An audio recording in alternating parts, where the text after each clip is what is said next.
4 రోజుల పాటు జరిగిన ఏపీ అసెంబ్లీ సమావేశాలు నిరవధికంగా వాయిదా పడ్డాయి. పలు కీలక అంశాలపై చర్చ జరిగింది. కొన్ని ముఖ్యమైన బిల్లులకి ఆమోదం లభించింది. ఇక శాసన మండలిలో మాత్రం సేమ్ సీన్ రిపీట్ అయింది. ఇక శాసన మండలితో పాటు సభ బయట రెండు పక్షాల నేతల సవాళ్లు ప్రతి సవాళ్లు ఓ రేంజ్లో నడిచాయి. ఈసారి 25 గంటల 15 నిమిషాల పాటు అసెంబ్లీ సమావేశాలు జరిగాయి. 12 బిల్లులకి అసెంబ్లీ ఏకగ్రీవ ఆమోదం తెలిపింది. ఒక బిల్లు ఉపసంహరణ 3 అంశాలపై స్వల్పకాలిక చర్చ జరిగింది. 344 నిబంధన కింద 2 అంశాలపై చర్చ జరిగింది. ఒక ప్రభుత్వ తీర్మానానికి సభ ఏకగ్రీవ ఆమోదం లభించింది. సమావేశాల్లో మొత్తం 103 మంది సభ్యులు ప్రసంగించడం ఈసారి సమావేశాల్లో హైలైట్స్. ఇక చివరి రోజు అసెంబ్లీ సమావేశాల్లో రైతు భరోసాపై మంత్రి అచ్చెన్నాయుడు ప్రకటన చేశారు. గత ప్రభుత్వం రైతులకి కేవలం 7,500 రూపాయలు మాత్రమే ఇచ్చి మిగిలిన అన్ని పథకాల్ని నిలిపివేసిందన్నారు మంత్రి అచ్చెన్నాయుడు.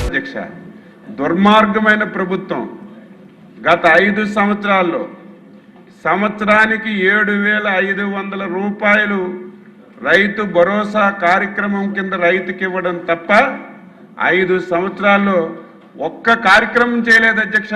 జగన్ హయాంలో రాష్ట్రంలో అక్రమాలు జరిగాయన్నారు మంత్రి డోలా బాల వీరాంజనేయ స్వామి. ఈ రాష్ట్రంలో ప్రజాస్వామ్యం ఎందుకంటే రోడ్డు మీదకి వస్తారు అధ్యక్ష. బయటకు వచ్చారంటే ఒక శవం లేవాల్సింది అధ్యక్ష. పల్నాడు పర్యటనకి వెళ్తే ఒక శవం కారు కింద పడిపోయింది. మొన్న పోతే ఒక శవం. ఇప్పుడు భయపడతారు. బయటకు వస్తే ఎవరు పోతారో భయపడతారు అధ్యక్ష. ఆ పాద మహిమ అలాంటిది అనుకుంటున్నారు అధ్యక్ష. మరోవైపు శాసన మండలిలో వైసీపీ నిరసనలు ఏమాత్రం ఆపలేదు. డిఎస్సీపై చర్చించాలంటూ సభ జరుగుతున్నంతసేపు వైసీపీ సభ్యులు ఆందోళన చేశారు. వాళ్ల నిరసనల మధ్య బిల్లుని ప్రవేశపెట్టారు మంత్రులు. సభ బయట మాత్రం అధికార కూటమి వైసీపీ మధ్య సవాళ్ల పర్వం కొనసాగింది. గ్రూప్ 1 సహా దేని మీదైనా చర్చించేందుకు సిద్ధంగా ఉన్నాం, వైసీపీకి దమ్ముంటే రావాలంటూ కూటమి నేతలు సవాల్ చేశారు. అయితే డిఎస్సీపై శాసన మండలిలో చర్చ జరపకుండా ప్రభుత్వం పారిపోయిందంటూ వైసీపీ విమర్శిస్తోంది. అలాగే డిఎస్సీ కూడా ఎంక్వైరీ చేయండి. తప్పులు జరిగిందే లేదు అంతే. మేము జరిగిందని సాక్ష్యాధారం తీస్తున్నాం.